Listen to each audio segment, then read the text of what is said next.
It's 10 o'clock, and this is Fox 10 Talks. You are looking at some of the pictures that, frankly, honestly, these pictures have all been part of a mystery that has swirled around Washington, D.C. for almost 5 years. And honestly, it made law enforcement look like they were not capable of solving a crime that had all kinds of political overtones to it. So we're going to be talking about that because they just announced this morning that an arrest was made in the RNC DNC pipe bomb case that goes all the way back to almost right there around January 6th. Of the year 2001. That's why I say we're still coming up on 5-year anniversary of that happening. We've got that story coming up. We also wanted to let you know that we were there at the airport yesterday when the first nonstop international flight to Asia from Phoenix to Asia. That all happened yesterday at Sky Harbor Airport. We're going to take you there, show you what that was like. Then we're going to talk to a travel agent to find out if you were to fly there nonstop to Taipei, where would you jump off and go from there if there are places that you someday have dreamt maybe you could go, would seem to make it a lot easier. That's coming up. And what might be some of the additional, say, international flights that would be out there that might be in the offing. We're going to talk about that. And we're also going to get into the latest on this Brian Walsh trial. Man, if you didn't see what happened earlier this morning, the defense is saying that, or at least prosecutors and defense have both agreed that there was some sort of an affair potentially going on with Brian Walsh's wife. And the prosecution thinks that that might have been the motive for murder. Well, the boyfriend actually took the stand this morning. We're monitoring Isabella as a kind of really interesting report for you coming up in just a few minutes on that. One last thing. Let's roll out the poll question. We haven't had a chance to really share it with you yet. So we'll do it right now. Grab that QR code. We've got an admiral on Capitol Hill as we speak behind closed doors, telling everything he knows regarding the double tap strike on a drug-running boat.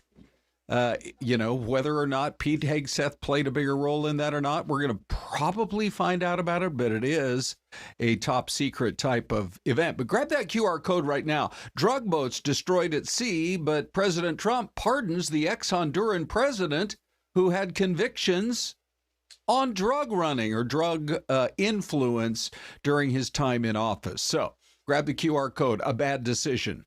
One of many he's made with these pardons, 25%. The president has the right to pardon anybody he wants, period, 50%. Or it makes no sense. Are we serious about the war on drugs or not? So let's get right into this first story of the morning. And thanks for joining us for Fox 10 Talks. Here's what we can tell you so far. This was the reward. These were the posters that were put up, the flyers that were put out online, and this is the guy walking down the street near where the pipe bombs were placed on the eve. This is part of the whole mystery of this, is the timing of it. It was literally hours before January 6th and the riots at the Capitol. Well, now Fox is reporting that the suspect is a guy named Brian Cole, that he lives in Virginia, not far from D.C. We've been seeing, in fact, I'm going to ask our crew, you guys keep a close eye. If anybody knows, are those pictures on Edge 4 coming in from that Virginia neighborhood? I don't want to punch those pics up yet, but I believe we may have live pictures of the suspect's home coming in. It's a really nice house, and this guy's 30 years old. He may have been living with mom and dad. We'll find out. We'll find out a lot more about this case. All right, here we go, and we are going to take this for you right now. That is going to be, I just need you guys to punch it up on a ENG 21, 22, or 23.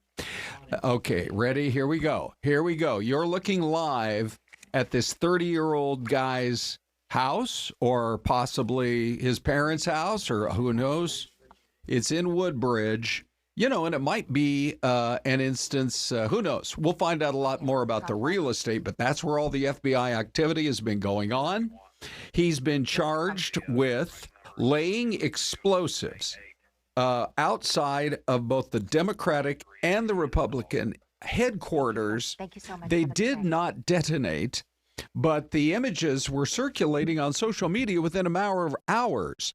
Now, the FBI has converged on his home in this suburb of Woodbridge, and so really not very far away from Washington, D.C. at all. But now, here's what probably made the difference in this case. This is what we're learning this morning. It didn't get a lot of play because there have been so many other big headlines over the last several days. By the way, Syleste joins as well. Syleste, we're watching live these pictures, a wooded area, very nice neighborhood there in suburban D.C. You see they've got one of those canines out there as well. They're doing a thorough search of this guy's house. But what happened just recently, the FBI made the decision, this may have gone all the way up to the president, I don't know, but it certainly went all the way up to Kash Patel and maybe to Pam Bondi as well. They made the decision to offer $500,000. And that may have been what tipped this case. Authorities shared also some previously unreleased video of the guy stalking the streets of Washington that night before the riots happened, like 12 hours later. Now, it comes after that big announcement of $500,000, Syleste, and you got to believe that may have played a role. Absolutely. Take a look at just the fact that there's all these individuals who are here searching, Ron, and it looks as though they have so many of these trucks have all the gear that they're pulling out to conduct this search, and it gives you a good idea on how big of an investigation this is. Of course, they have the dogs out there helping, and then the photojournalist is zooming a little bit farther in the hazmat suits and digging kind of into the trunk of this vehicle that you see, this black sedan, and collecting some evidence as well and kind of working through the scene. It shows you that they're working to collect as much as they can, and this is a huge investigation. Oh, gosh, yes. By the way, one other thing I just wanted to point out, talk about the danger to people that were either in those offices, RNC, DNC. Then Vice President-elect Kamala Harris came within 20 feet of the explosive device at the DNC the next morning. And by the way, another reason it was such a big story was, remember, everything was happening, the violence there at the Capitol, the riot, etc. This had to divert police away from that scene where obviously there were so many things going on. So we are going to continue to monitor the live pictures.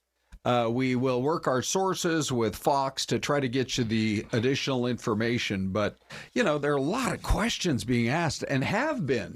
Yes. For years. Are you guys going to eventually or ever be able to announce an arrest? What's so hard about solving this case? Looks like they say they've got their man. Well, and it's interesting too. I mean, it's been a number of years and everything, and they're still working the case. It goes to show you that when detectives are assigned to these cases, just because we don't hear of something happening doesn't mean that something isn't going on. Yeah. Good point, Celeste. Behind the scenes, I'm sure they had people working it for years here, but especially now, over the last, honestly, over the last 9 months or so, with the new administration in place, it seems like it did pick up the pace, and maybe that $500,000 cash reward may have helped. Played a big role in it as well. Now, another story that we're following, also right from Washington, D.C., has to do with the glare of the spotlight on the September the 2nd. Double tap strike, as they call it, on a drug boat headed for the U.S. with apparently 2 survivors on board from the first strike. And so they asked the admiral in charge of this whole operation that particular day, Admiral Frank Bradley. They said, come in, tell us everything you want, everything you can. We're going to ask all the questions we can. I'm sure he's under oath. He is testifying before members of Congress, but because of the sensitive nature, it's behind closed doors. And here's some of what people were saying about him and about this controversy. The Admiral's an absolute stud. That's all I would say. He's a stud, and I support his decision. The truth is, if there was nothing problematic here in terms of the strike, and I'll be seeing Admiral Bradley tomorrow, release the unedited video. You could clear this up. Well, as a matter of fact, President Trump, there is the Admiral, by the way, in some earlier hearings.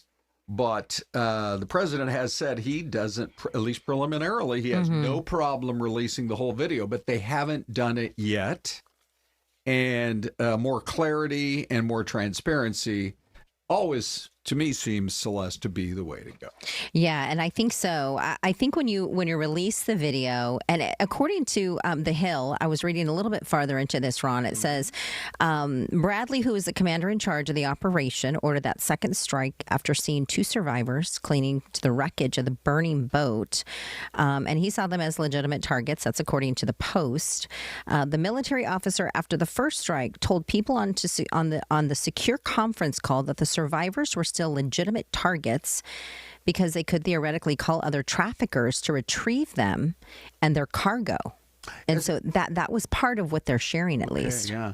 And it's, I don't really know if this is drone technology or satellite technology, but the images, they're providing a lot of the different strikes on the drug boats. Yes. So it's a little bit unclear exactly what we're looking at as the video rolls in. But it is our poll question today. And coming up after we would love to have your opinion on it. What do you think? These drug boats get destroyed at sea, but then the president goes and pardons that ex-president from Honduras who had been convicted in a huge drug running case. So 21% of you saying that's a bad decision. One of many he's made with these pardons. 64% say, look, he's got the right to pardon anybody he wants, period.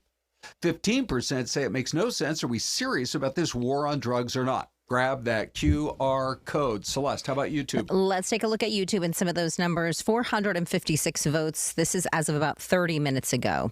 54% of you say a bad decision, one of many he's made with these pardons. 24% say President Trump has the right to pardon anyone he wants, period. 22% says it makes no sense. Are we serious about the war on drugs or not? All right, let us know your opinion. We're checking in with Dave on the Dave Cam. But first, our mystery cam of the morning.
All right, everybody. So it's a snowy Berg, but Celeste, I saw a headline this morning that said 200 million Americans are waking up to temperatures that are freezing or below freezing. Yeah, it's you have that huge nor'easter that moved off the coast of the eastern part of the nation. Right. So folks are still really, really cold. Yeah. Okay, so the bright sun is out, and I'm just trying to, gauge the terrain. It's fairly flat. Here. Yeah. So. We've got a Vermont. Okay. For Paul Humphrey. Okay, thank you, Paul. Ohio from Chris.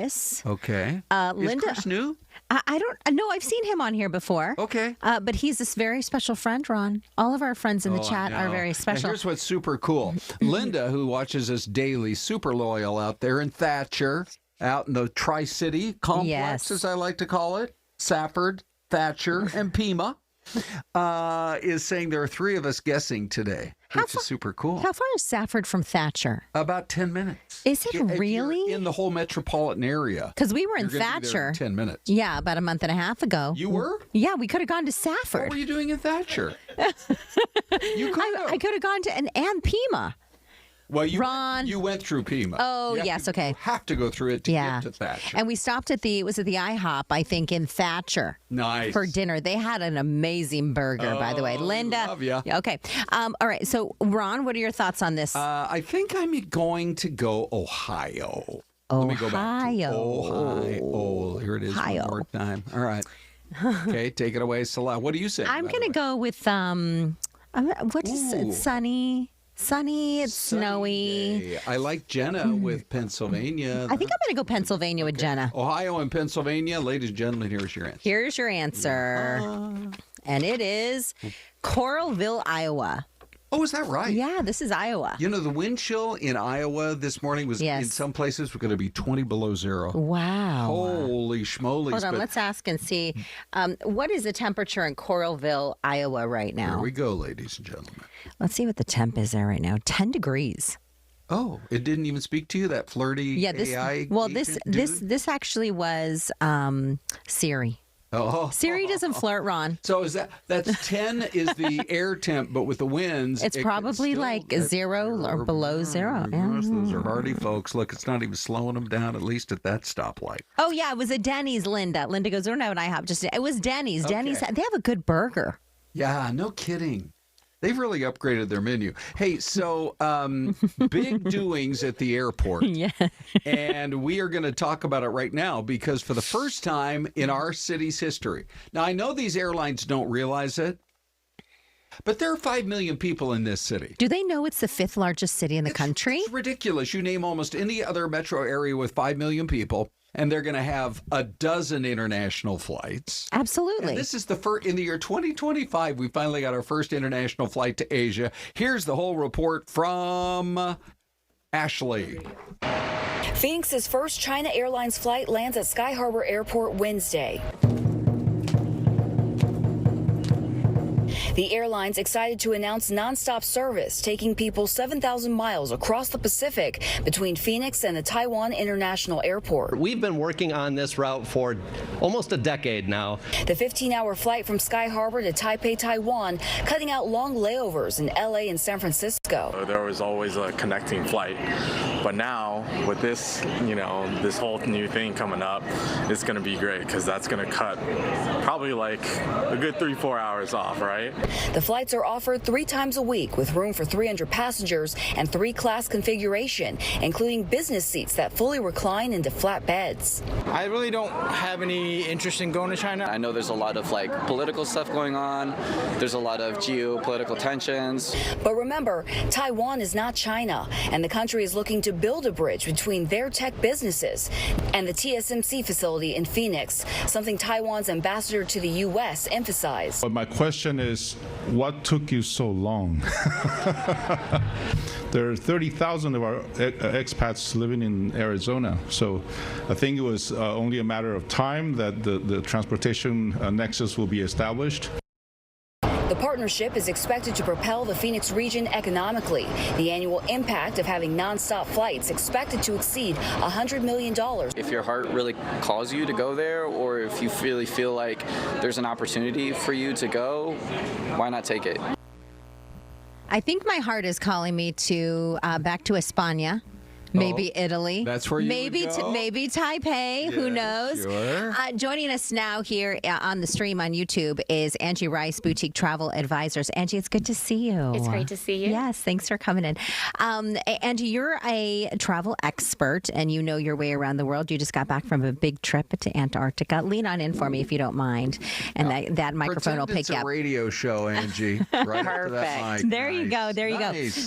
What are your thoughts on this big move with this big flight now from Phoenix to Taipei? It's very exciting. Yeah.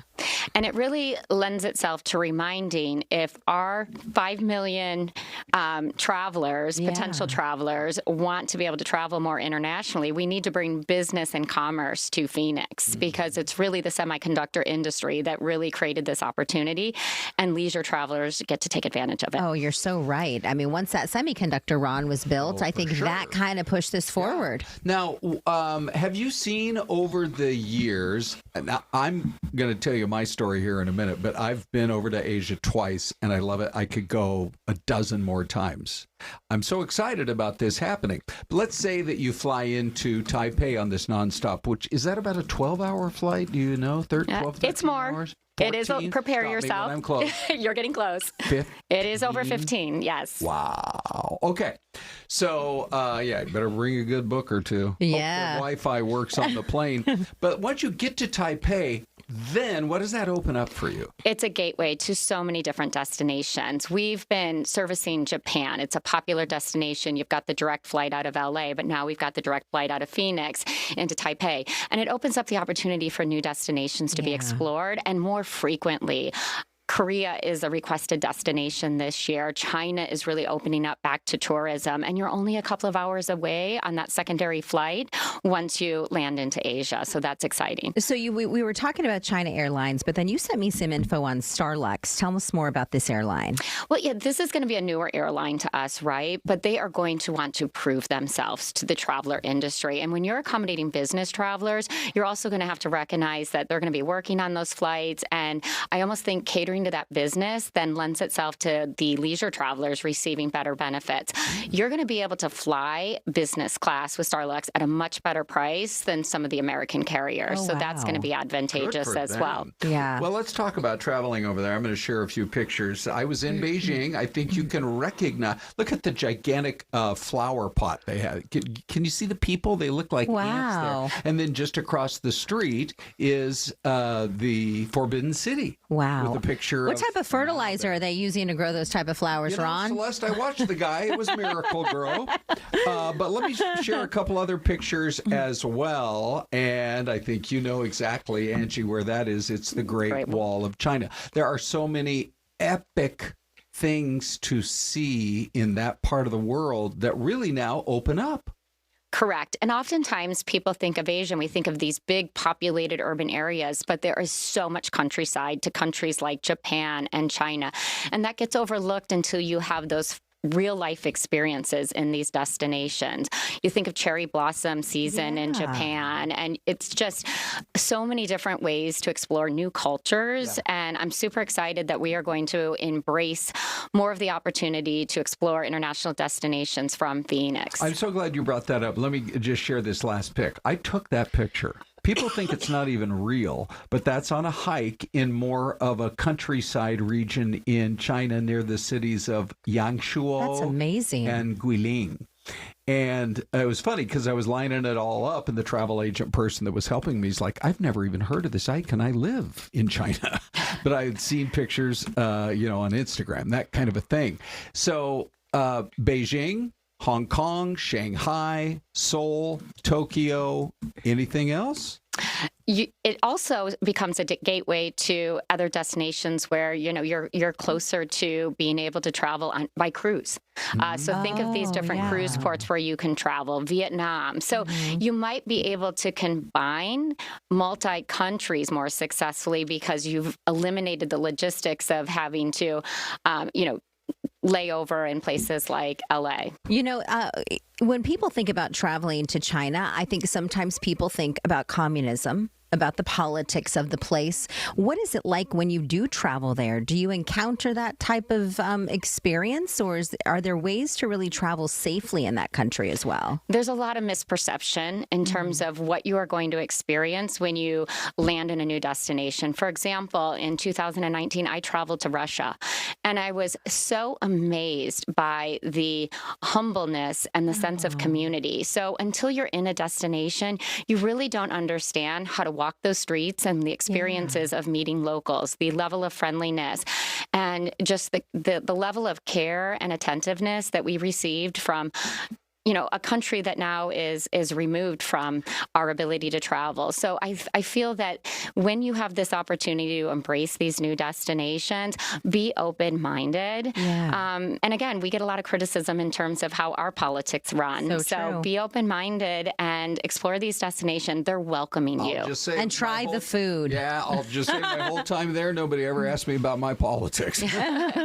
So we only have a minute or two left. What do you see, based on the demand that you see in places around the world that people want to go to, what might be the next one or two, if you had to make a prediction, next upcoming international flights that we might see nonstop out of Sky Harbor? Well, we got to be realistic. I do feel it's going to be somewhat contingent upon where the airlines are going to get business during the off season, right? So you are going to have to probably tie it to some sort of industry, which opens up the opportunity to maybe Buenos Aires, because there's a lot of business that happens between Phoenix and Brazil. I'd love to see the direct flights return to Costa Rica, because Arizonans love to travel to Costa Rica. And I think Arizonans sometimes forget that there's these destinations that really allow us to experience different things during our hot months. Yeah. So for skiers, Arizona is a very popular destination for people who love skiing. I think we even have foreboding it per capita, these things that people don't realize. If you travel to South America in the summer month, it's ski season. Yeah. It's their winter. And so I would love to see more direct flights into South America. Same in Australia, right? And we have, opposite seasons there, because Jenna in our chat actually said Australia would be amazing. Yes, that would be a great one. Mm-hmm. I'd like to see a couple. How about a nonstop to Rome? Who doesn't want to go to Italy? Yeah, here, right? No kidding. Go right in and see all the classics over there. Really interesting info, Angie, and we're excited to see what happens next at Sky Harbor. I agree, and I'll be taking that flight in May to Korea, so I'll report back. Oh, yes, we should have you back. Yes, for sure. We'll have you back to talk about that. Call us from Korea if you want. Perfect. In fact, you can call us collect. Okay, so we're going to take a break and be right back.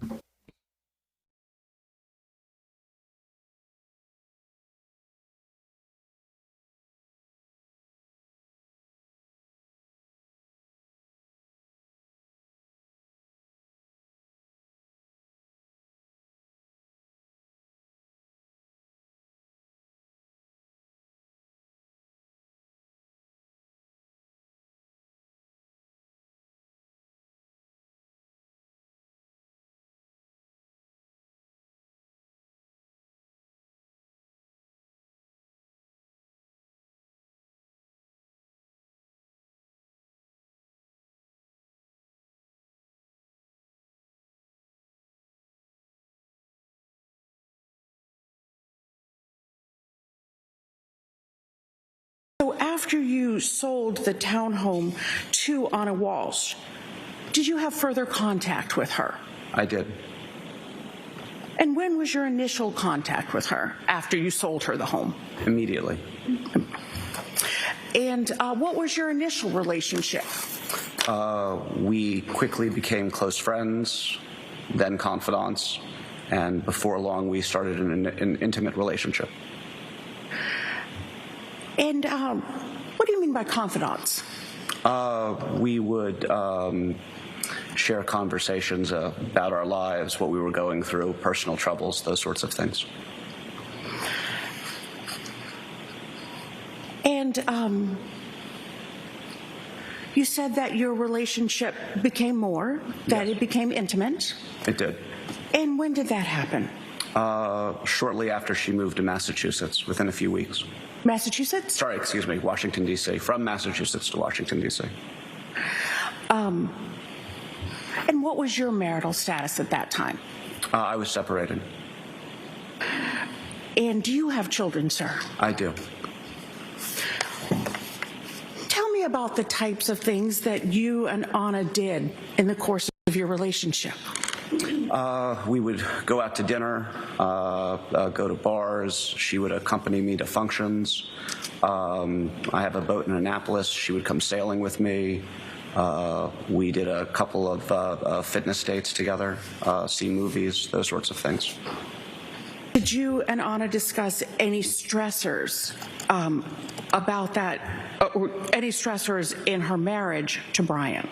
The biggest stressor was his inability to resolve his criminal case, and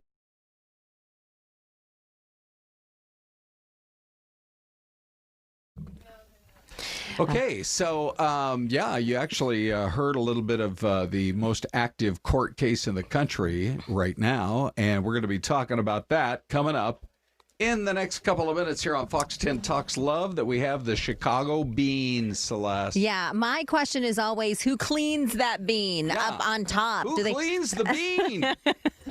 Do they get a ladder and I mean, how do they get the, you know what I mean? Because they get they have some serious weather there, Bells. Yeah, maybe they just rely on the rain to wash it off. Oh, good point. But Good point. Guess who can outdo them in the Chicagoland area? Ready?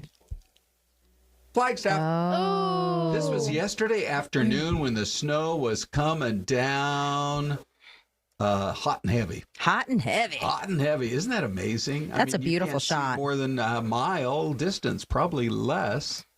And we were rolling on our Flagstaff tower cam there, and it was pretty impressive. Of course, the thing is, it created some wintry weather out there on the two big freeways in northern Arizona, the I-17 and the I-40. But you guys, I thought it was really cool that so all of this has been happening, and it's been a kind of an epic winter. Ooh. If you've ever skied at Sunrise, which I like to go up there, look at these pictures. I mean, they're getting, sure, they have man-made snow, but they're getting more and more inches by the day. And I believe they're just a little more than a week away from opening that ski hill. It's a little farther of a drive, than just scooting up the hill to Flagstaff. But it's a beautiful drive. I go up through Globe and the Salt River Canyon, and I try to time it to see sunrise over the Salt River Canyon. Yeah, it's so gorgeous. It's not quite to the epic level of the Grand Canyon sunrise, but it's amazing. So they've had 3 inches of snowfall in the last 24 hours. Nice. Base depth about a foot or so, and they're opening for the season on December the 12th. There you go. Just a little bit of info for all you folks in the White Mountains if you're loving that. But they've had 15 inches for the season total. And they're grooming one of their runs right now. I'm just taking a look at their website. So that's great news. That's the really Sunrise. great. Okay, so this was yesterday afternoon. You can see the timestamp at about 4:10, which normally would be right around the time when the ski hill's operating, that they're wrapping up for the day. So just getting excited. It's so interesting because my daughter lives up in Salt Lake City, and Park City hasn't really gotten that huge dump yet that they're waiting for. And yet we see Flagstaff with the all-time record levels of snow up there at Snow Bowl for the month of November. All right, so we have some other stories we're going to be talking about here, more serious stories here in the local news. And this first one comes as a decision from the Maricopa County Attorney's Office. Let me just, I'll update you on this one right now because it is a case that has attracted attention. This beautiful young lady murdered. Arrests made. Her name Mercedes Vega, and she was 22 years old. Her body was found in a burning car. This was 2 years ago. Rachel Mitchell, the county attorney, just filed a notice of intent for the death penalty in the case against these two men, 23-year-old Sincere Hayes and 29-year-old Cujo Young. Police say Vega was taken from her apartment complex in Tempe, and her burned body was found on the I-10 in Tonopah. There's a lot more to learn about that case, but that will be a high-profile case, no doubt, because the pictures were out in the first few days after her body was found, and law enforcement really worked hard on that case. Now, Celeste, the next story that we're going to be talking about here is interesting, I think, to all court watchers here in the Valley, but all over the country. The Brian Walsh case. Yeah, that was a piece of what he was just, the court case that we were just showing you moments ago. It actually was an engineering situation. We had to call on the engineers because I wasn't supposed to be on the air at that time. But are you going to show some video, Ron? You want to go to that? Yeah, and Bella's going to give us her report. Yeah. Yes. So you did a great job for us yesterday. Thank you. You honed in on the court coverage. And I know you're going to do it again today. So give us like a 10-second backgrounder and then what we're expecting to hear today. Yes. So Brian Walsh is being investigated for the death of his wife, Anna Walsh. He's already been charged with improperly disposing a body, and he's fighting a previous case of selling counterfeit products. But who you're going to hear from today is Anna Walsh's boyfriend. He's taking the stand. I chose 2 bites from him, and prosecutors are saying that this affair between the dead wife and the boyfriend might have been a motive for Brian Walsh to get rid of her. Well, and the testimony from the boyfriend, I think, has been highly anticipated. Yes, it has been highly anticipated because up until this point, it's been an alleged affair. But the sound we're about to see, the boyfriend confirms they had a relationship, and it was more than just a physical relationship. They were in love. And the second sound is going to be about a fight she told the boyfriend about just days before she was last seen. Let's take a listen to that. Yep, here we go. After you sold the townhome to Anna Walsh, did you have further contact with her? I did. And when was your initial contact with her after you sold her the home? Immediately. And what was your initial relationship? We quickly became close friends, then confidants, and before long we started an intimate relationship. And what do you mean by confidants? We would share conversations about our lives, what we were going through, personal troubles, those sorts of things. And you said that your relationship became more, that it became intimate. It did. And when did that happen? Shortly after she moved to Massachusetts, within a few weeks. Massachusetts? Sorry, excuse me, Washington, D.C. From Massachusetts to Washington, D.C. And what was your marital status at that time? I was separated. And do you have children, sir? I do. Tell me about the types of things that you and Anna did in the course of your relationship. We would go out to dinner, go to bars. She would accompany me to functions. I have a boat in Annapolis. She would come sailing with me. We did a couple of fitness dates together, see movies, those sorts of things. Did you and Anna discuss any stressors about that, or any stressors in her marriage to Brian? The biggest stressor was his inability to resolve his criminal case, and the fact that because of that, she couldn't be with her children and bring them back to Washington, D.C., and the fact that it felt like it was holding up her life. Was there any discussion about credit cards? Yes. And what was that? Anna was the primary breadwinner with her job in Washington. And one evening, she was looking through her credit card statement and had found numerous charges that Brian had made. And they had had a conversation about it that was heated. It was about some sports memorabilia that he had purchased for some sort of sports memorabilia business.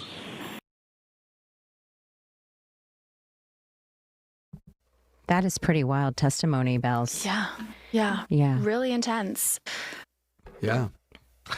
Okay, so now do they think he's still going to be on the stand for the rest of the day? This is obviously about the most high profile witness in the whole case. Well, up until I had to leave to join Fox 10 Talks, he was still on the stand. So we'll have a new update tomorrow. Yeah. Okay. Well, excellent coverage there. Thank you. Isabel. Yeah, that was good information. Let's talk a little bit about Tempe. They're coming up with a plan to try to cut down on the number of spiked drinks at local bars. In Tempe. The thing is, Tempe police say that they know of 23 cases of people doing this last year alone. But they say 90% of the cases, people don't get caught. You do the math on that, or they're saying they only know about 10%. That's over 200 times that people are spiking drinks in the bars in Tempe. Yeah. Well, and the thing that I think we're going to start to see more in Tempe, we did have this story this morning about they're requiring bars to carry drink spiking test kits. It's a proposal that they have now at the Tempe City Council. So this is the first in Arizona ordinance that would require bars to provide drink spike test kits and other protective tools. And Bells, you went to ASU, and I did as well. And they just had a big situation at the Tempe Tavern. Yeah, they had a lot of underage drinking. It's a party town. I know that we've long been trying to change the image of Arizona State University, but it's always been known as kind of a party school. Well, yeah, this is a really serious crime. Yes. If you are caught, you're probably going to prison for a long time. And this is what they were saying as we were working on the story just yesterday. We want to reduce instances of drink spiking in the city of Tempe. The big thing as a Tempe business owner, it's critical to foster welcoming, safe environments where people know they can, have a good time, enjoy themselves, and, celebrate or, let their hair down in a meaningful, safe manner. So I think we got to give credit to the city of Tempe. Once they realized there was a huge problem here. I mean, if those stats are right and it's happening more than 200 times a year, they do have to get serious. And you think about it, too, that's only the cases that have been reported. Like, when I was in college, I had multiple friends who unfortunately had spiked drinks. And, they're like, I only had one drink last night, and I've been, out of sorts for 24 hours.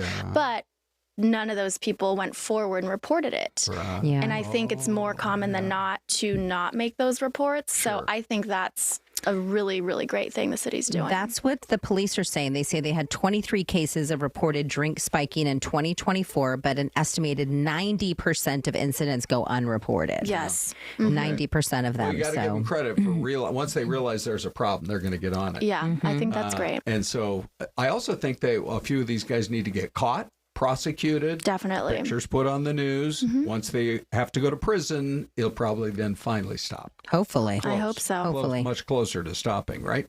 Okay, so let's see. Let's take, for a second there, I thought that was us.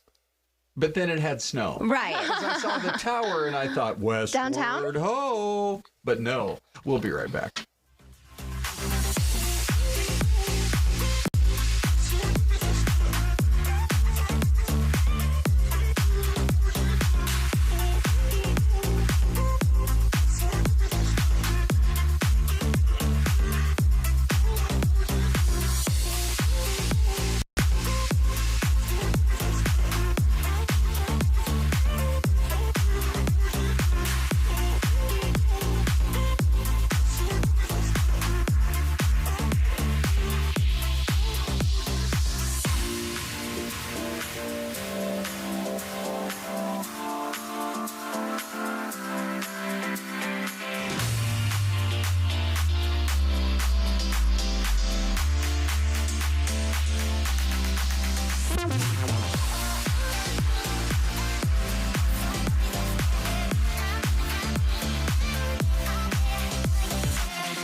And we welcome you back.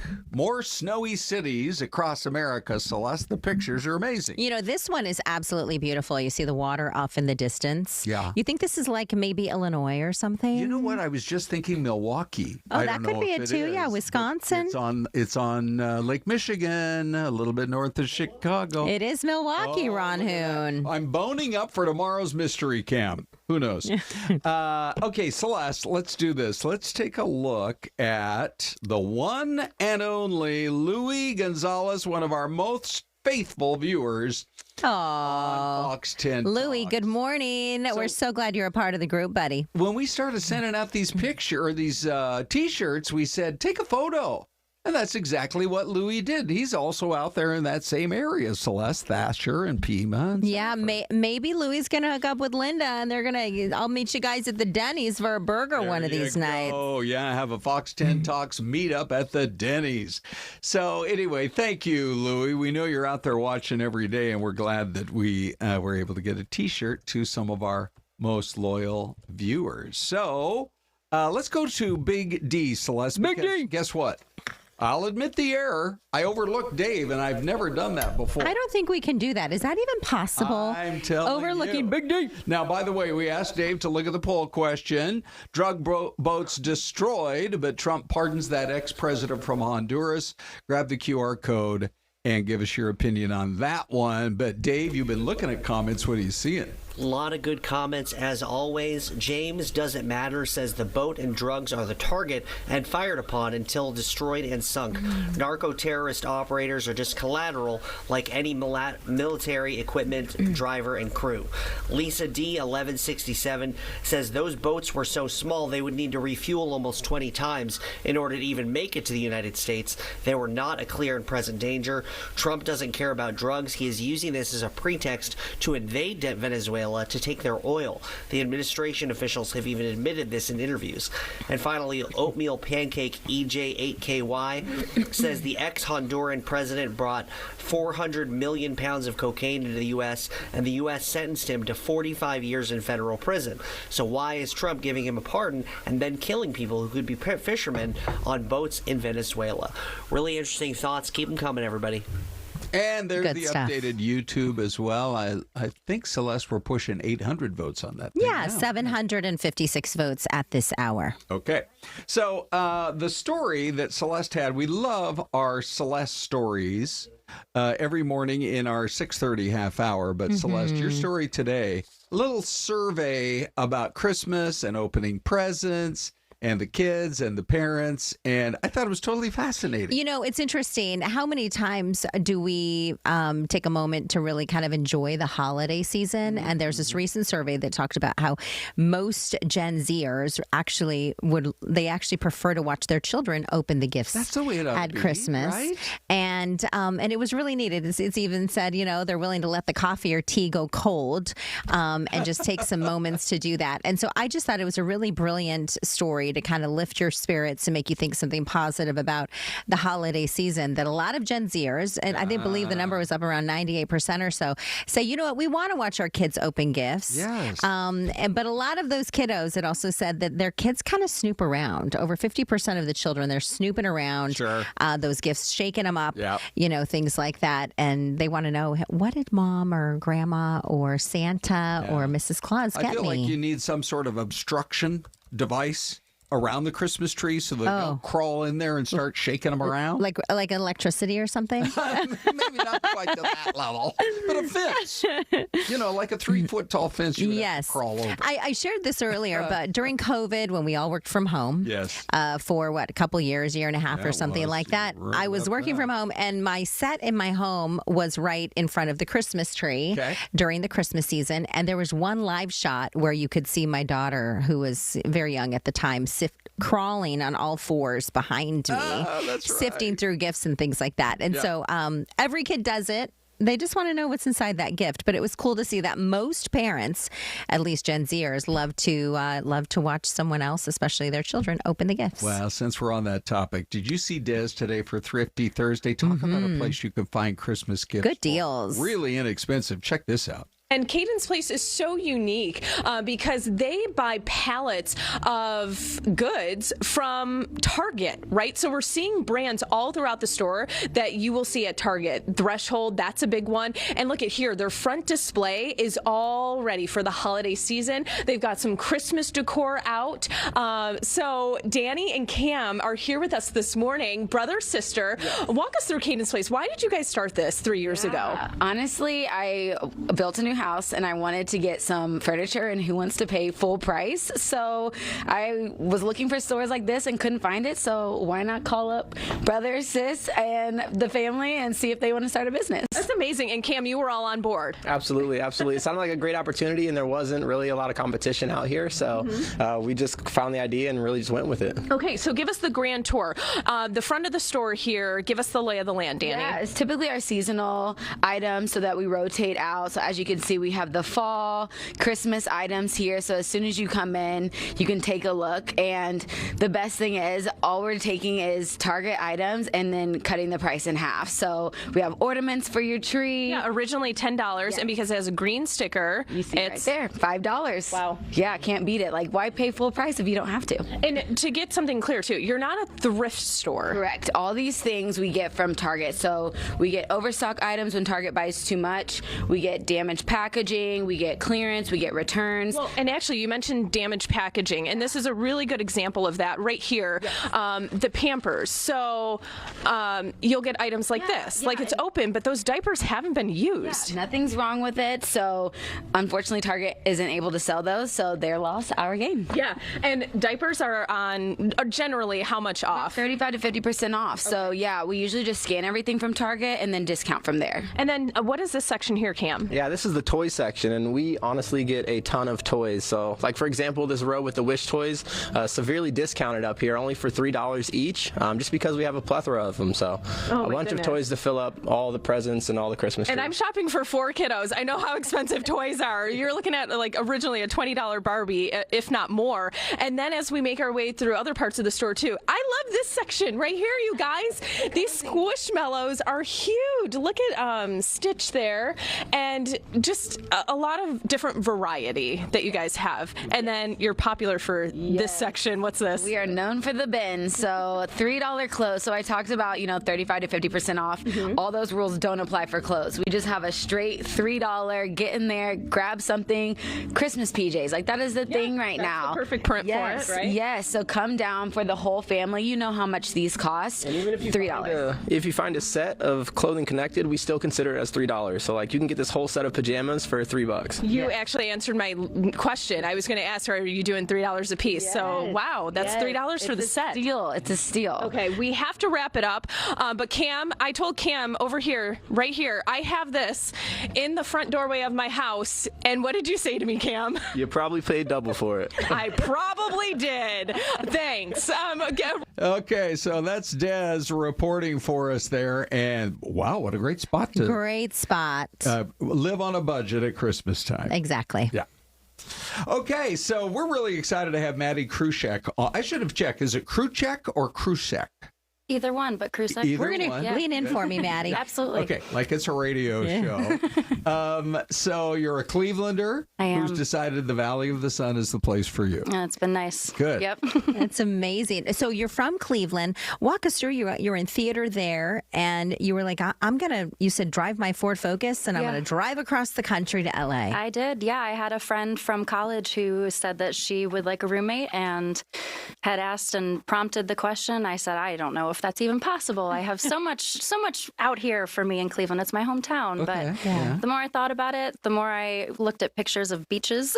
You're like, that looks better than snow. Yeah, I thought, I might be able to make that trip. So I did. I condensed everything that I could, and I packed it in my little 2015 Ford Focus. And I stopped at a few places along the way. I drove very fast because I thought I'm just a girl and I'm on a long road trip. It's a long drive. And I took some great scenery photos out in Colorado. The mountains were just mind-blowing coming from Cleveland. I mean, it's just flat. So I love it. Something jogs in your mind and you're like, LA's fine, but it ain't home. Nope. Cleveland's home, but it ain't mine no more. Now I'm quoting Neil Diamond.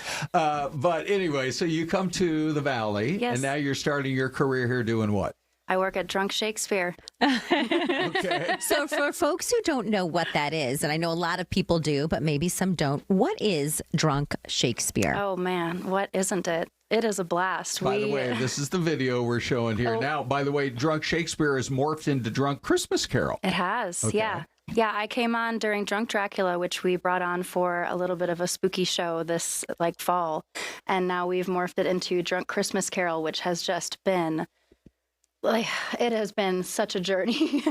So is it a comedy? Is it, it's a little bit of fun, a little bit of theater? Yeah, we start off with a Christmas Carol, and we're telling this story, and we're taking it seriously. And then we have a drunk actor. So there's 5 of us that will do a show, and one person comes out and upholds the drunkenness of the show, and they just throw in whatever they want to do to make this the wackiest experience for us on stage, for the audience. So they'll come in, and now we're doing Drunk Christmas Carol, but maybe Buddy the Elf joins, or we do a nod to the Griswolds from Christmas Vacation. Interesting. How fun. Clark Griswold interrupting a Christmas Carol? Yeah. Unheard of. Yeah.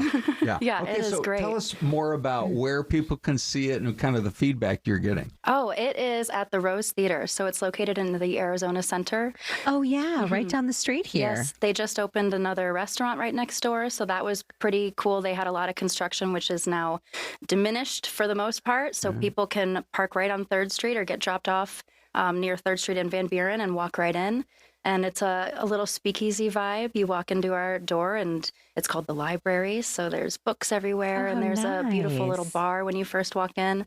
We have some cocktails that they create for each show, and it's really cool. Yeah, That's it's an experience. Amazing. Good. Well, welcome to the Valley. Oh, thank you. Yeah, this is her home now, Ron. Yes, right. She loves the sunshine. She says she loves the kidding. heat. We have a lot of Clevelanders who do end up here. Gee, I wonder why.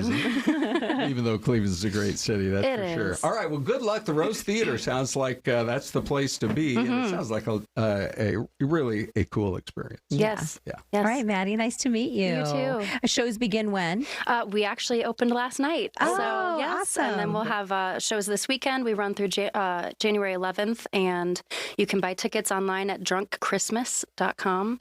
And they start at $48, but there's different tiers you can get. You can sit up close and be a part of the action. You can sit a little further back, enjoy a cocktail. Yeah. There's a lot to Maddie, experience. thank you. Thank you so much. Hey, Have a here's great day, another part of everyone. the Midwest. It's Milwaukee, but it almost looks like Cleveland with the big lake on the horizon. Lots of snow, yeah. Here come Ty and Anita. Thanks again, Maddie. Thank you.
like every day we have less and less time. We do. Because such goes the day. 4:30 a.m. to 10, anchor, news, traffic, anchor. And then 10:30 we have an editorial meeting where we plan for the next day. And from 10:30 we come straight in here. And then now we'll go straight to the noon. So literally every day is like, A lot going on. yeah. Hopefully your day is a little less stressful at home. But let's get right into it because we have another jam-packed show. On this Thursday, we have our new friend, James, here. James Byrd. James, good morning. Good morning. And you are with Shop with the Cop. Yes. You're with Phoenix PD. Correct. But you help kind of facilitate Shop with the Cop. Right, for the David Glasser. Nice and close to that mic. Thank you. I help support the David Glasser Foundation, which is a foundation that was created in honor of Officer David Glasser, who was killed on May 19th of 2016. And the foundation, this year is 9th year that we're doing this Shop with the Cop program. And there's 30 students that will be help with their shopping needs for them and themselves and their family this year. Can you tell us how these students are chosen? Because, I mean, we've been out with you guys live before, and it's such a great event. And I know that the police officers love being a part of this. Absolutely. The students obviously love this. But how are those students actually chosen to participate with you guys? So this year it's the Levine Leadership Academy that has chosen the 30 students. We put out a request, and then they give us names, and then they actually provide the students for us. Oh, that's nice. Yeah. Take us back a little bit to how and when and why this started. So again, it's in honor of David Glasser, who I worked with, and after his death, it was discovered that there's a need, but for the community to actually interact with police officers in a positive light, right? So we don't show up on the best days. We don't show up when people call us just to say, "Hey, how's it going?" You know, it's not like that. So unfortunately, that trickles down to the children as well, and the children see us as a not very pleasant experiences. Yeah. So it was created to help facilitate that kind of mentorship almost between officers and children. Yeah. What is it like for you? And I mean, I mentioned it, but we've done this before and talked to some of these officers, and they say they look forward to this each and every year. Yeah, it's a great time. We can unwind. We get to help shop with other people's money for children. So we all love that. Of course, it's great. And then it's also it's nice to get to buy for the families as well. So and I've been out there for several years, and the children, sometimes we have to force them, like, this is also for you. That's not just for your brothers and sisters.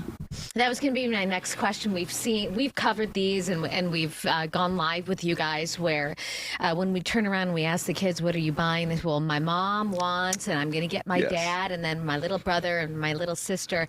And they are so just absolutely selfless. And they are embracing the absolute true spirit of what Christmas, what giving is all about.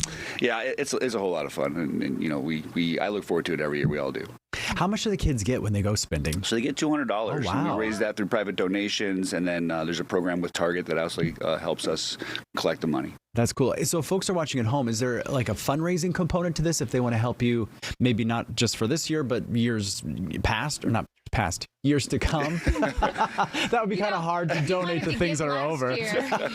Absolutely. So the David Glasser Foundation.org is the website. You can find us on Facebook as well. And we are always accepting donations for this year currently and for years to come. What's it like when you're shopping with those kids? Because you guys usually go in like an early Saturday morning. You'll have maybe some breakfast provided for the kids. Everybody gets really excited. But I'm looking at some of those police officers there, and they look like they're having just as much fun as the kids. I think they get pretty involved into picking out these gifts. Yeah, so this year it's going to be Saturday from 10 to 1 at the Target at 7409 West Virginia. And we go there and spend a couple hours with the kids, and they do usually have some fun stuff there from the police department, and then at least some snacks and food and things like that. Is there a story that stands out to you? You've been doing this a couple of years now. So is there one kid who maybe came back a few years in a row, or who you remember thinking, wow, I can't believe what this child is doing? Every year that I do this, I look for the same kid. I haven't found the one that I started with. I'm hoping he's off doing great things, but it's just fun to see them light up, and I'm hoping that provides the basis for an understanding between the community and policing. Yeah, we have somebody in the comments saying that when she was a kid, she thought cops were always scary. Mm-hmm. But this is kind of the perfect example of you're real people underneath the uniform. We're not, yeah. Right, exactly. That's the whole purpose of this. I love it.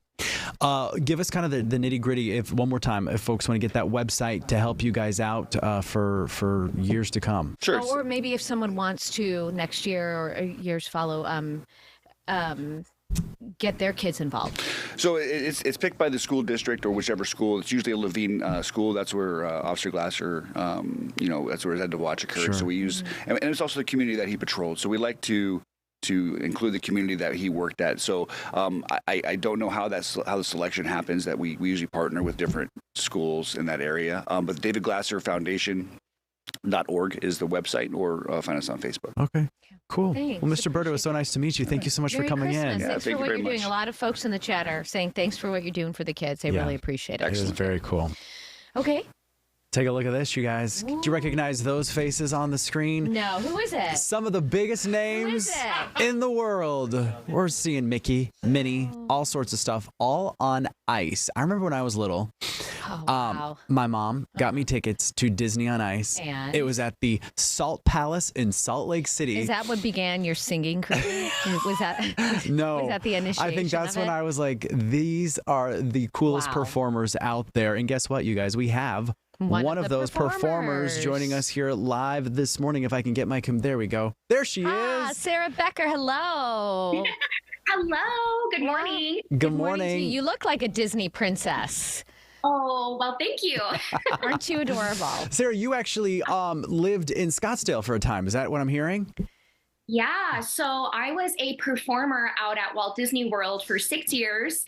And then once I decided to take a step away and kind of figure out what's next in life for me, I have some friends who live out in Scottsdale. So I've been staying with them for the last year or so. And I guess touring is my next step in life. Okay, so take us through when you're growing up. Did you go see a Disney on Ice show or Disney World and say, this is what I want to do? Did you grow up dancing and performing? How did you become a performer in Disney, first of all, which is amazing, and then at Disney on Ice? Yeah, so growing up, it's actually really funny. My family and I, we never went to Disney. We are from Missouri, and so just growing up, never really had that influence in my life. It wasn't until my senior year of high school that we went on a Disney trip to Orlando.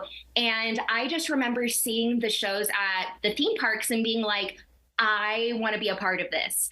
I grew up dancing and have a theater background. So I just knew I wanted to be a part of that Disney magic. And yeah, so I landed myself at Walt Disney World at 20 years old and did it for 6 years. And yeah. Sarah, I got to ask you, so give me kind of the nitty gritty. I love like the behind the scenes. Now, do you play the same character every night when you do the show, or does it switch up, or how does it all work? Yeah, so I am actually a part of the character pre-show experience. So I get to hang out with the Queens of Arendelle every night. And basically the character experience is a separate ticketed event, but basically families can purchase the experience and get to meet Anna and Elsa. And yeah, it's a fun interactive hour where they get to play games, sing songs, make crafts with the Queens of Arendelle. Oh, how cool is that? Let's talk about the touring schedule, because you guys have a grueling schedule. You guys are in different cities. I mean, it seems every week. How do you kind of keep up with that grueling schedule? Mm-hmm. Okay, so honestly, it is so much fun. I have never done any kind of tour before. So we are in a new city every week. Wow. And yeah, so this tour is about 8 months long. We go all the way through April, and it is just, I think it is so fun to just be in a new city every week. It just keeps us on our toes, and I am getting to visit places that I have never been before. So it is truly just the most amazing experience. Including Phoenix. You guys are here coming up, I think, January, which will be fun because it's almost like home away from home for you. Fun fact, I'm hearing you do not skate. Yes, I do not skate. You do not want to see me on the ice, but not to worry. We have the most amazing figure skaters. We have extreme rampers and aerialists and just the most talented group of people in the world on this show. But you do dance, tap, ballet, jazz, contemporary. Yeah. Yes. You name it, she does it. Oh, do you still have us? Can we hear you? Can you hear us? Oh, hello? No, Oh, you're yeah, good. there We're we good. go. Sorry. Okay. Do you have, is there one type of dance that you like better than the other? Probably musical theater. I love all things Broadway and theater and bringing stories to life. I love Favorite Broadway show. God, she's really pepping you with questions here this morning, Sarah.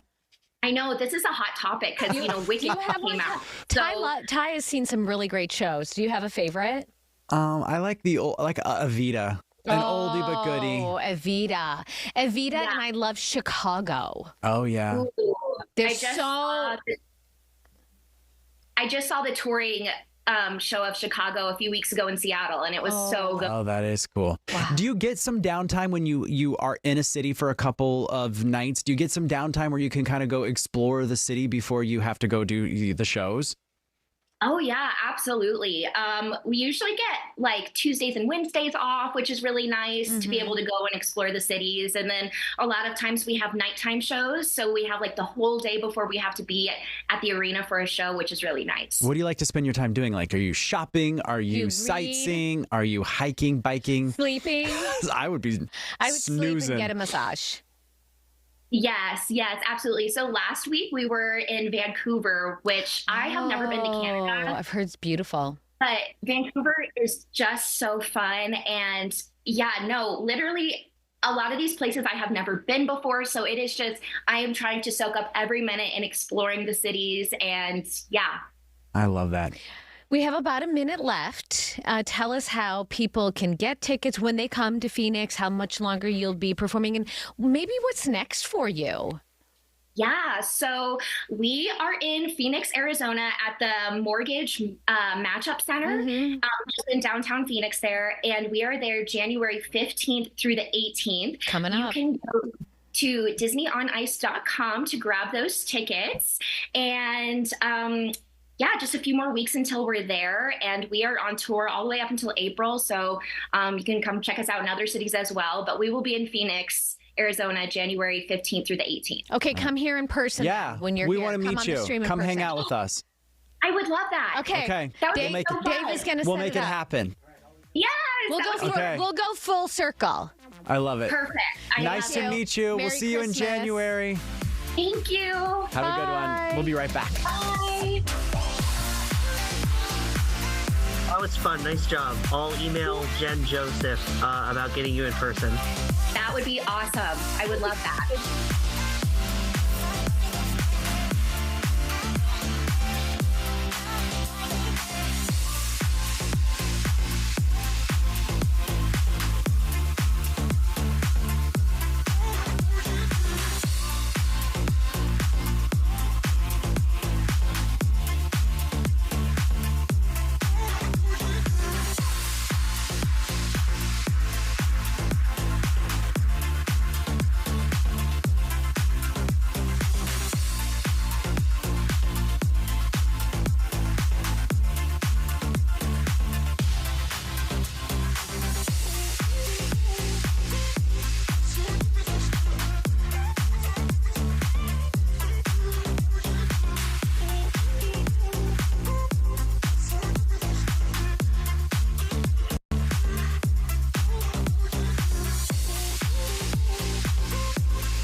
All right, we're having way too much fun here this morning.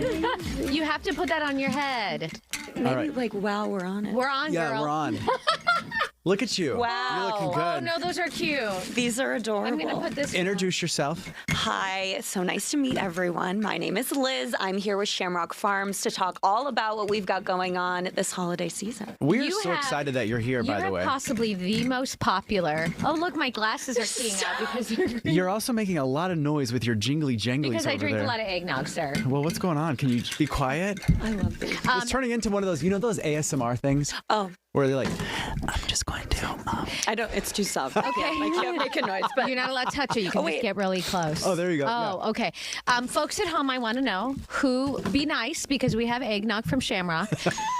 Tell me eggnog is not like the most popular holiday drink. It is. You guys have no idea. People get so excited every year when we bring out the small batch eggnog, right? We bring it out for a limited time. I was going to ask you what small batch meant. I'm sorry, hold on a second. Why am I the only one wearing a goofy hat and glasses? Because you're the one who... Fine. Liz, should we put All right, fine. We'll come back. How come the only one that's left is this sparkly You one? wanted the sparkly. Would you prefer the tree? I'll trade you. I think that one's perfect for you. This is why I don't wear hats. The little small. I absolutely love it. So, it's a little small. Yes, our eggnog, it's a recipe that's been passed down for 3 generations. We've been here in Arizona as the hometown dairy since 1922. So we absolutely know what we're doing when it comes to our holiday eggnog. Little philosophy says, love eggnog. Oh, see? We love it. Is there I would encourage anyone, if you think you don't like eggnog, you should just try. Can I be honest with you? What? I'm not a big fan of the eggnog. Liz, you just punch her. I have to be honest. That doesn't mean I'm not willing to try. You've got to try it. We've got 3 different flavors for you guys to try. So walk us through. So when do you guys start actually making the eggnog? Yep. So we start making eggnog all the way back in August, August, September, because we want to kick off pumpkin spice season hard. Oh, yeah. And this stuff's flying off the shelves. If you see a pumpkin out there, you better grab it because that's probably one of the last ones. Yes. It's just like a pumpkin spice latte. Like we're out with pumpkin spice eggnog. It's better. Well, you can make a latte with all this stuff. You can just drink it. So we've got that one. It's our favorite. We also have traditional eggnog. So it's the classic flavor. The classic, okay. Right? You're going to bring cinnamon, nutmeg, all those like classic holiday spices. But my personal favorite, and the one maybe I would encourage you to try as maybe not a lover, is vanilla spice eggnog. I'm going to try all 3. Oh my gosh. No, we're going to try all 3. Great. Right, You brought us really fancy. I brought you really cute clear mugs. Santa's elves were hard at work last night. They also even made you guys eggnog cookies. Oh, yeah. There's Do you have eggnog that? You made in those? the dough. We did. The elves did. They're The elves. beautiful. The elves But over we at did. Shamrock. They're homemade And then cookies. wait, hold on. Naughty and nice. You guys get to choose. I have an idea. Okay. Oh, wow. I knew how that was going to... Here you go. Little Flossie said, Ty looks like he's from Whoville. That's why I took it off. I am not a hat person. one. No, that's not. We have lots of That's not going to be better. Trust me. Do you want the hat? It's cute. The pants? Oh, Ty, This it's is cute. even worse. Do you want the glasses? This I'm trying to be Look at her, like she's I'm just- trying to she's be just like trying to be a professional I'm a professional journalist, and I'm wearing. I love this it. I hat. love Can we go back the eggnog? When did you guys start the eggnog, and how did that become a real? Oh, Linda says eggnog not spiked. Yum. I think that Linda, maybe I would have to go with spiked. Yeah. Well, it's great because you can drink the eggnog right here, like we're gonna try it. Not or spiked. Not spiked. People will put it in their cocktails. Like my favorite is an egg espresso martini. Espresso martini with a little bit of eggnog. They also put it in mocktails. Mocktails are huge now. So you don't need the alcohol. Honestly, there's so much flavor. Again, we've been here since 1922, over 100 years. We've been here in the Valley giving all the dairy products. We've got our decadent heavy whipping cream. Oh, yeah. Santa's favorite milk, our Shamrock Farms milk, his favorite. He told us. And then, of course, the eggnog. So, we've been doing this for 3 generations. Is this? Can I just tell you something real quick? And I'm not blowing smoke just because you're here. You guys make my favorite cottage cheese. Oh, that really warms our heart. And listen, I'm a cottage cheese connoisseur. I love have cottage tried cheese, them too. all. I mean, it's in the when you look at our cottage cheese compared to anyone else's, like you can tell that ours has been churned. Like ours. I don't like it when it's too runny. Right here. No, And I don't like it when it's too thick. It's I the like. perfect I'm like, what's that? consistency. The Three Little Bears. I'm like porridge. It's porridge. Goldilocks. no, but Goldilocks like and the one's too soft, one's too. Yeah. I'm like I like it just so. And you guys? That's amazing. Well, we love our cottage cheese. We've always believed we have the best, so Yeah. I really appreciate. I haven't met a dairy product that I don't love. Same. However, my body says, please slow down on the dairy. We ask him to eat it off the clock. We ask him to eat it off the clock. Am I wrong in saying that you also have those really neat stores that you opened? Yes, we have. Oh, those are so I was just there a couple weeks ago. Yes, we just opened one in Mesa. Yes, in Mesa, and the snack section.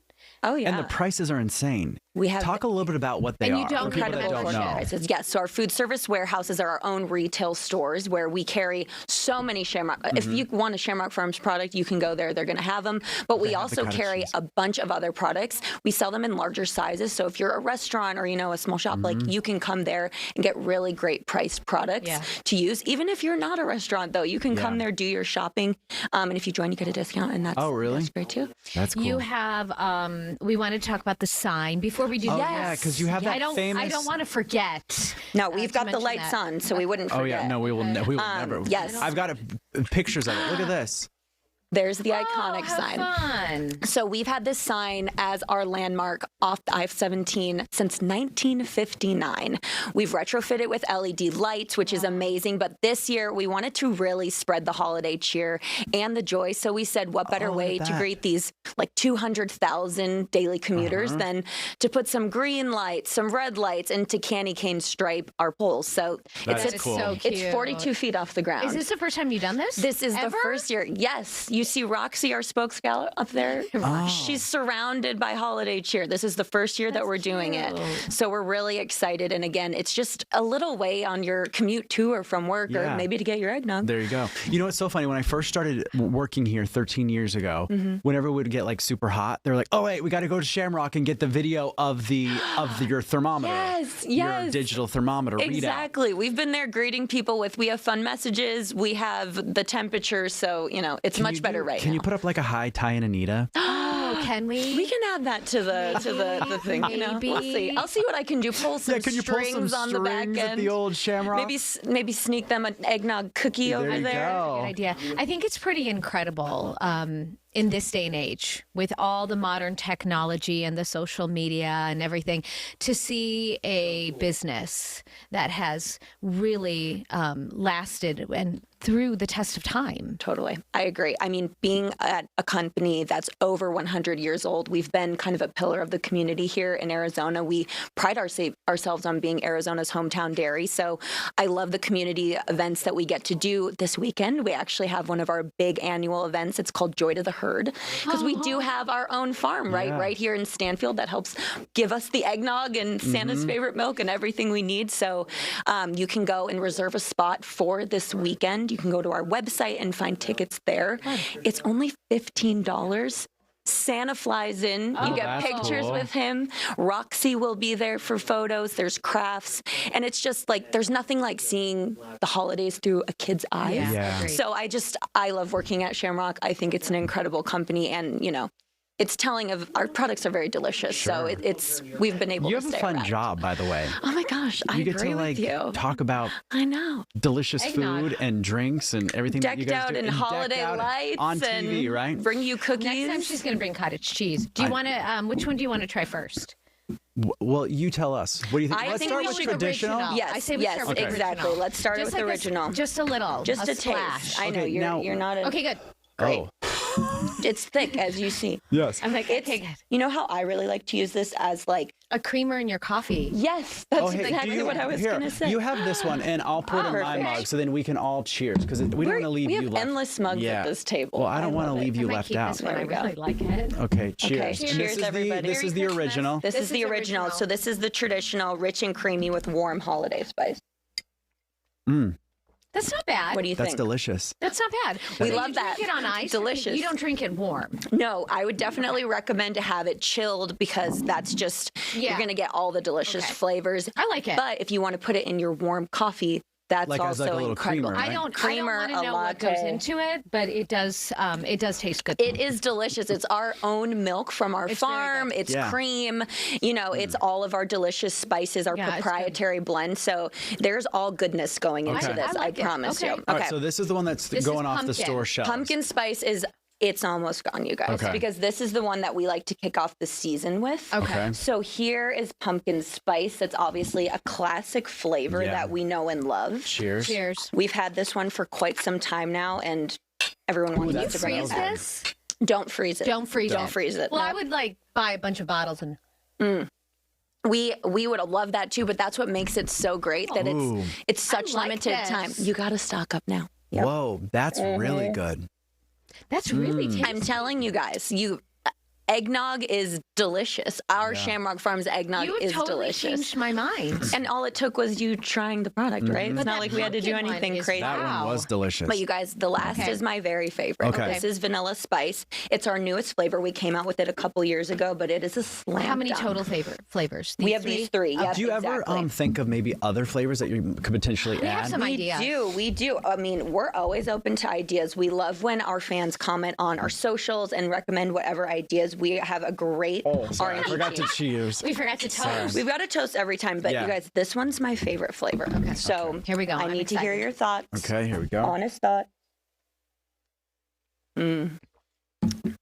That one's Ooh, got that the is little good. vanilla. It's like vanilla ice cream. It's holiday in a cup. gosh, It really that is. is. Vanilla ice cream is a great way to describe it. So, like I said, it's like use it for your morning coffee. If you're hosting any holiday parties this year, like have this out, have a custom cocktail or mocktail that you Yeah. can make, and people are going to be like, "Oh my god." What type of liquor are you supposed to put in eggnog? You can do anything you right? want, but yeah, more of Brandy's those like like the brown, like a traditional? whiskey, a brandy, Okay. a bourbon would be Mm-hmm. really good. So it's really whatever floats your boat. You can actually go on our website. We have a lot of great recipes or drinks, and our Instagram at Shamrock Farms Milk. We partner with amazing creators every year, and they're so creative.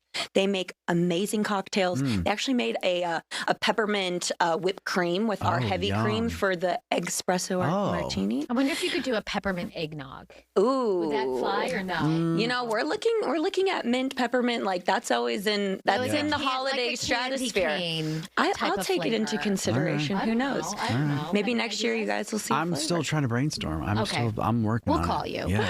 How was do people delicious. find you guys' website one more time? Yes. You got 30 seconds. Our website is shamrockfarms.net. Our Instagram is at Shamrock Farms Milk. So go to the store. You need to run out right now to your closest grocery store, wherever you get your products, and get a Shamrock Farms eggnog. We're almost out. Love it. Well, thanks for coming in. Merry Yeah, Christmas. thank you for Happy having me. holidays. Thanks so much. All right, we're gonna keep drinking eggnog. Yeah, Hopefully, cheers. we're gonna spike ours. And you can have a cookie later. Oh, there you go. All right. Bye, guys. We'll see you tomorrow.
It's 10 o'clock.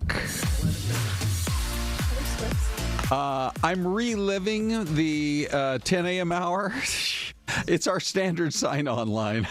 It's 11:30, at least in Phoenix. Let me see. It's 10:30 over on the West Coast. Des, what's that?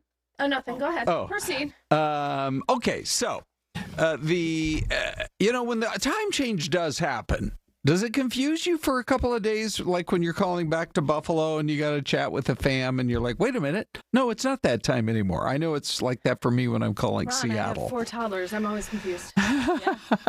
Absolutely. No, I know, but I love when it switches over. Which part? You like when we're 3 hours apart or 2 hours? 2. Oh, so yeah, I love sure. when the East Coast falls back. Okay. Because, 2-hour difference just makes it a little easier to communicate. Yes, right. Sure. So, right. Yeah.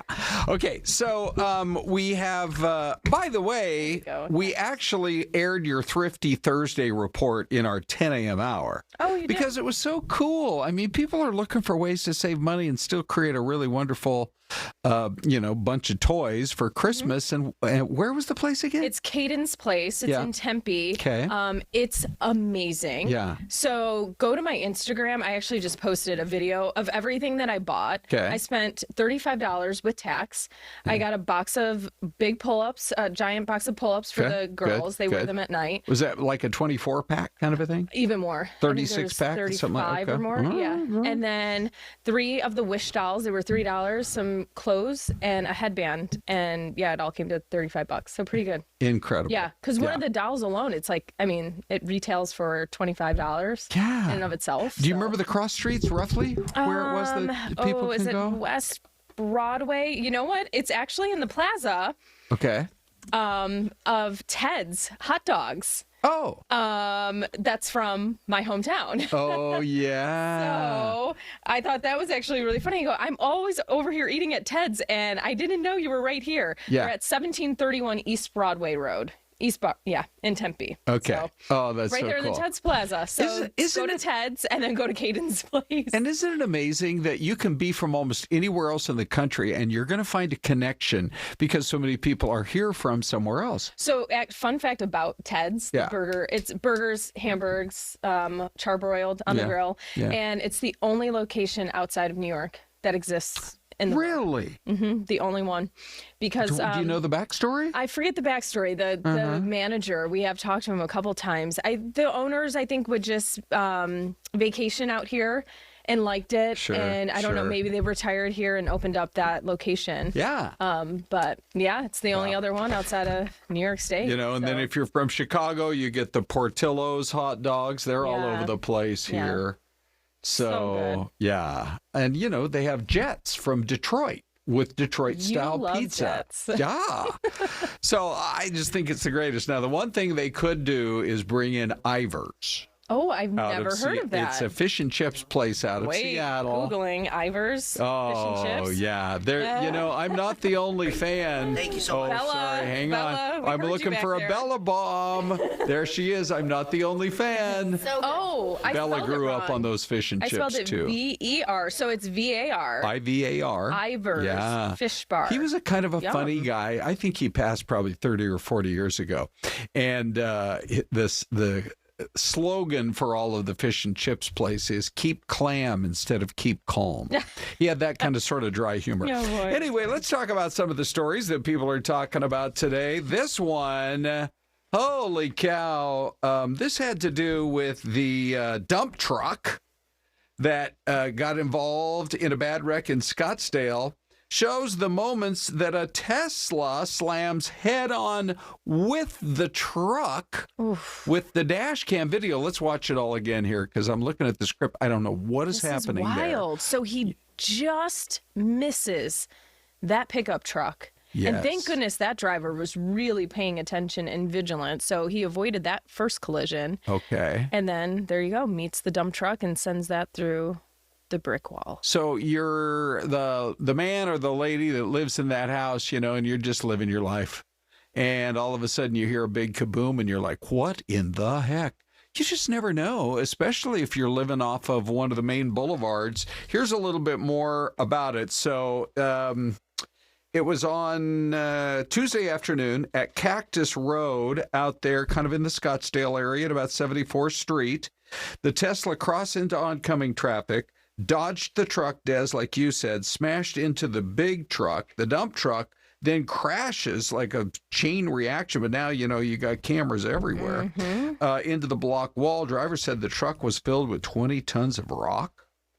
I mean, we're just lucky and look what's left of that Tesla. I mean, it could have been much worse. And I believe it was like a senior assisted living facility or home. Oh, that's right. Or something of the sorts, because they were worried when the truck goes through the wall here. Yeah. The owner or either the woman who operates the facility said she was worried about the residents that were in the back of the building. If that truck had exploded, what kind of mess that would cause. And it just shows you the chain reaction of how fast. This is slow-mo, and it all happens within about 15 seconds. So in real time, it was probably happening in under 10 seconds. And thank goodness that once you got into that backyard, there was enough going on there that it kind of slowed the roll of that dump truck, or it could have continued right in and hit that house. So apparently everybody got out of it okay. Only a few minor injuries. Okay, so we want to get to Paula Pedene. I'm so excited. Paula is such a good friend of Fox 10 Talks. We've had her on multiple times, but there's something going on this Saturday at the USS Arizona Memorial at the Wesley Boland Plaza. And Paula's going to tell us all about it because, of course, we all know that the anchor of the USS Arizona that was hit during the attack on Pearl Harbor so many years ago, that it exists right there. And so let's check in with Paula. I think she's right down there right now. Look at this, Paula. Are you on your phone? You look like you have your own professional photographer. What's happening? I do. It's my husband, Bill. Wow, good job, Bill. Give that man a raise. Bill wins the Zoom of the Month award because seriously, it looks so great. But tell us what's going on down there this weekend. On Saturday, we want everybody to come out. Yeah, so on Saturday, December 6th, we are having our annual Pearl Harbor Day commemoration, and it will take place in the amphitheater at Wesley Boland Plaza. And we are at the plaza today because the plaza has numerous memorials here that honor our nation's veterans. Behind me, you see the Arizona anchor, as you mentioned, that was on the battleship when it was sunk. And then to my right, your left, are names on a keels that were placed here before, and they have 1,177 names of the sailors that were killed on the Arizona that day. So we like to commemorate that event. We start the event at 10:55 a.m., which is 7:55 a.m. Hawaii time. So it coincides with the actual time of the bombing.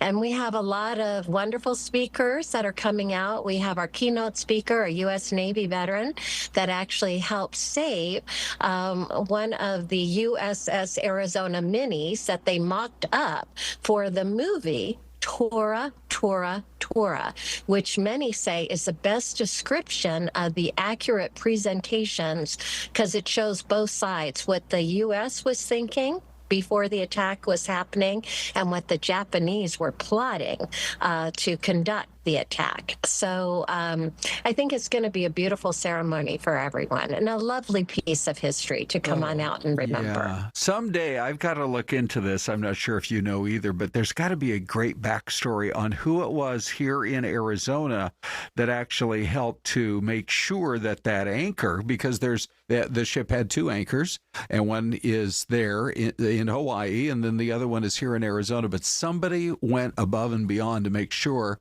that part of the memorial would be here in Arizona forever. And we're thankful for whoever did that. I can't tell you. I don't know about the anchor, but I'll be happy to research that and come back to you with that on Ron. But I can tell you, we also have 2 gun barrels here at Wesley Boland Plaza. Let's see them. Yeah. Okay. So one is from the USS Arizona, which signifies the start of the war, and the other is from the USS Missouri, which signifies the ending of the war. And that's where the signing of the armistice took place. And it was actually Secretary of State Ken Bennett at the time who got us both the gun barrels and this lovely keel with the names. He did that when he was Secretary of State because he saw that they were accessing the gun barrels, and he wanted one of them, and the person said, how about I give you two, the one from the start and the one from the end. And Ken was really brilliant in accepting both of them because it really enhanced the display that we have here in memory of the USS Arizona. Oh, that's incredible. So this is obviously an event for everybody, families. Everybody can come on out. It's a wonderful event. Please bring your families. We'll have plenty of chairs. We'll have coffee and donuts ahead of time. Wreath placements will take place in front of the ceremony from about 10:30 till about 10:50. The ceremony will start at 10:55 with a T-6 training plane flyover. These were planes that were used during training for World War II.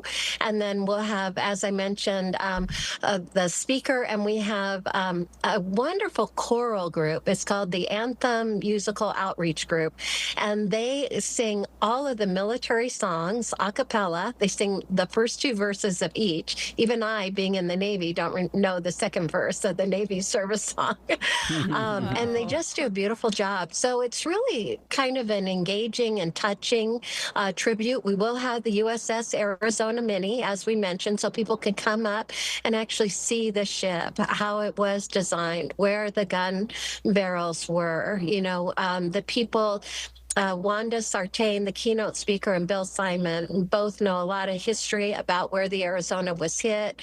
It exploded because it was full of fuel that day. It was ready to be taken out of the harbor, I believe, on the following Monday. And that's why it sunk so tremendously at the time of the bombing. So there's a lot of history and information. And then after the ceremony, the State Capitol Museum is open until 2 o'clock. And inside the state capitol, if you haven't seen it, there's a beautiful display of Arizona artifacts, USS Arizona artifacts. They have a flag that was on the Arizona that day, and it still has oil stains on it. They have the silverware from the Arizona because it was being taken off the ship before the deployment to be shined up or what have you. So we have that, and it's made with silver and copper from the state of Arizona. And there's a little mini battleship inside as well as other, So it's really a great time to remember our history. It's 84th. Anniversary, the Paula, 84th. Thank you so much for your time. She says thank you.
And welcome back. One more time, that event at the Wesley Bolam Plaza at the anchor of the USS Arizona, the memorial, is this Saturday, December the 7th at 10:55 a.m. You probably want to get there to get a good seat by about 10:30 or so. Right there across the street from the state capitol at 1700 West Washington. I loved your question, Des, about is it for everybody in the family?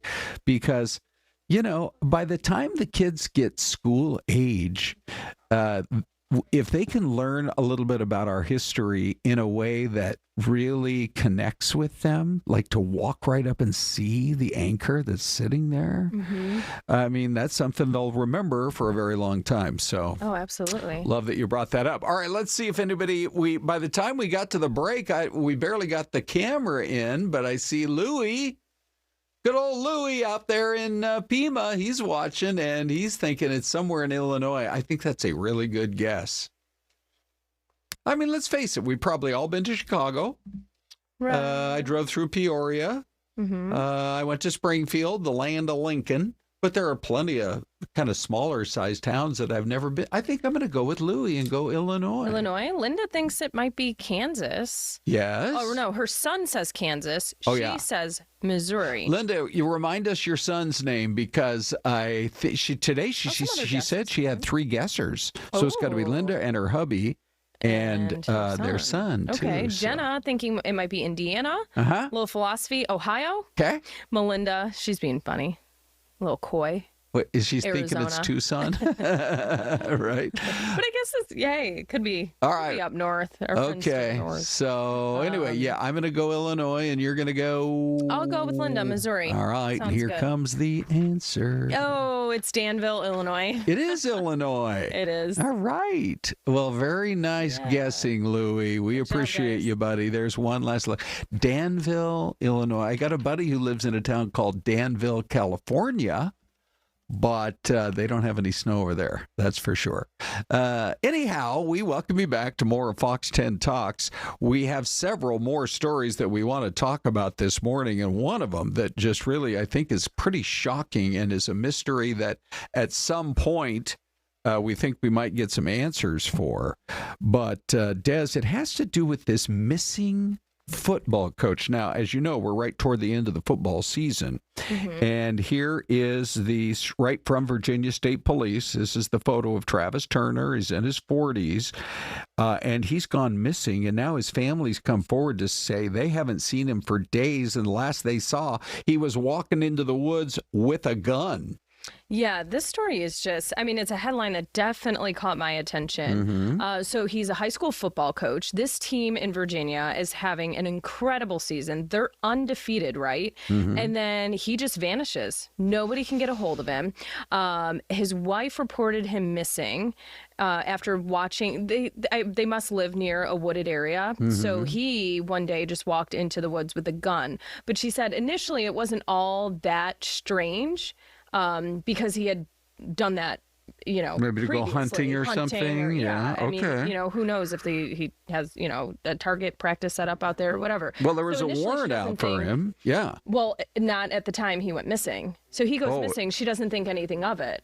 And then fast forward, after they realized he went missing, I think police then got the warrants, and he's now facing some serious charges. 10 warrants, I believe, linked to child pornography material, and a charge also linked to soliciting a minor. Okay. We're going to stay on top of that. We're going to take a quick, we're going to go right to this live feed. This is one of the things we do. You guys let me know if it's on. Oh, I see it on 22. I believe this is the announcement of the bomber, the pipe bomb case.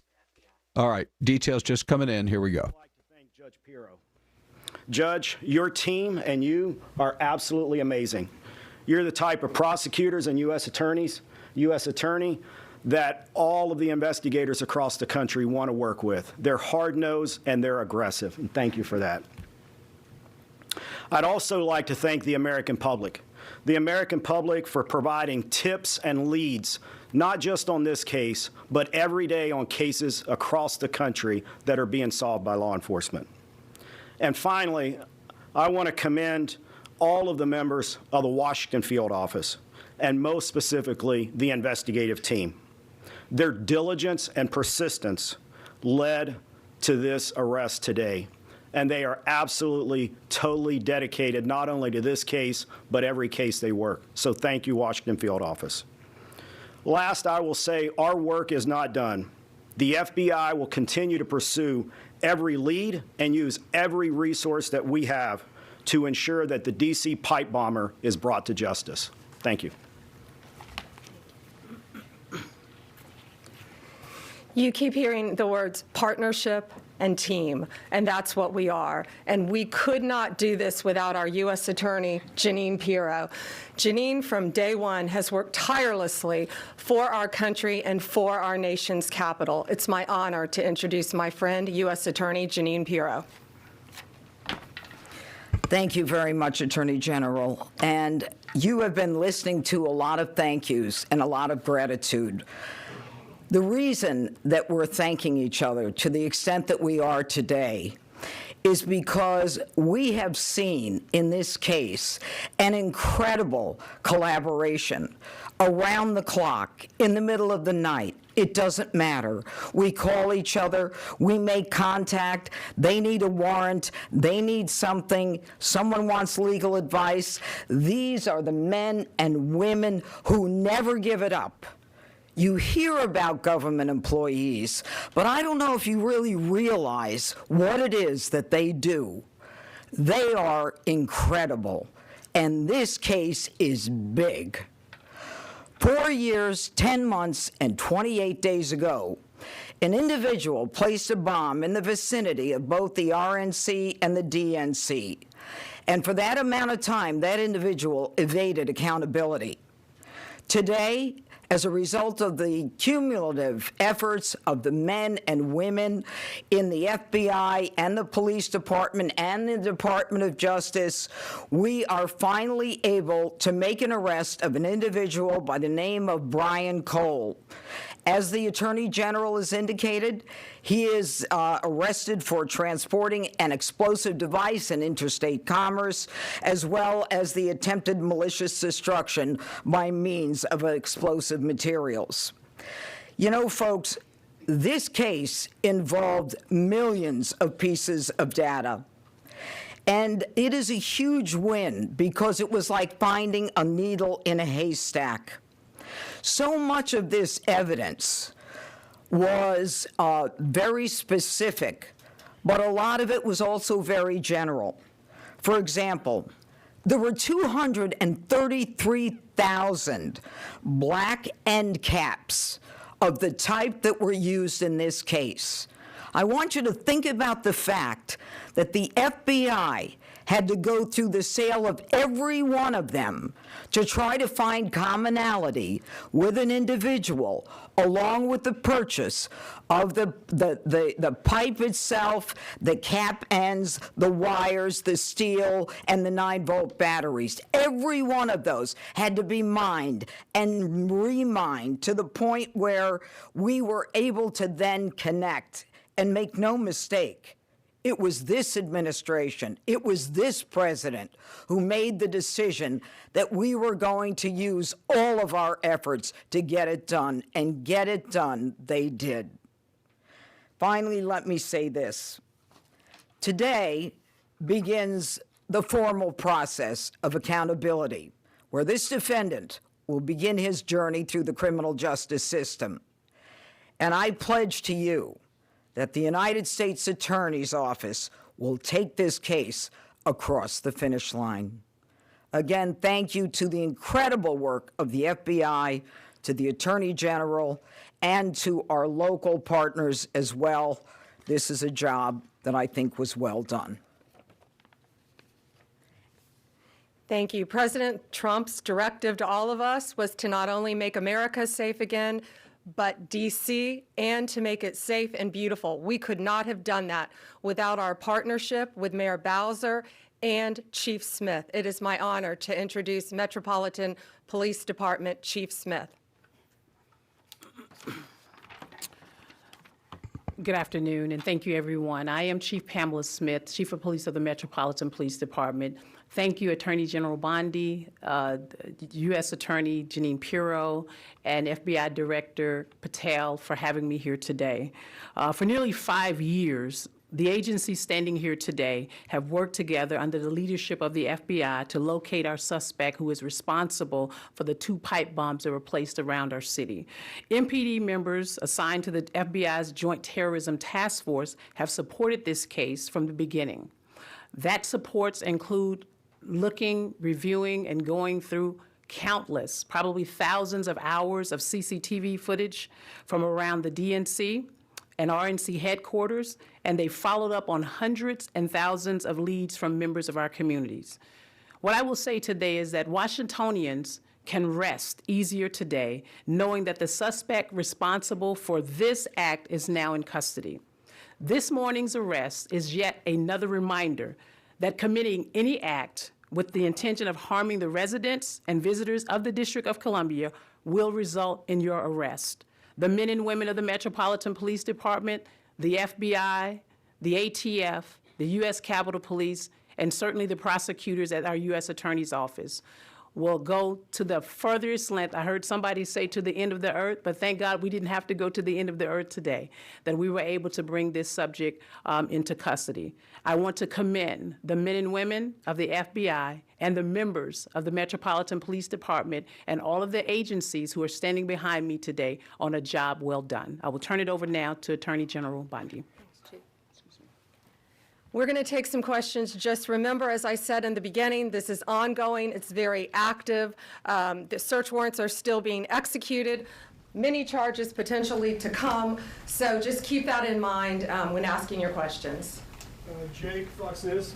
So you said it had been nearly 5 years. We all know that. And that you said there have been no new evidence. So can you say anything about the evidence that actually did lead to this arrest? And then secondarily, you're talking about additional charges possibly. Can you say what those you might be considering, or terrorism charges, or what? We can't discuss new charges, of course, yet, ongoing. But what I will say is this is why this was so incredibly important, more than any other case, is this is in our nation's capital where this happened. And now, thanks to the FBI, we know that this defendant was living just miles away from here in Virginia.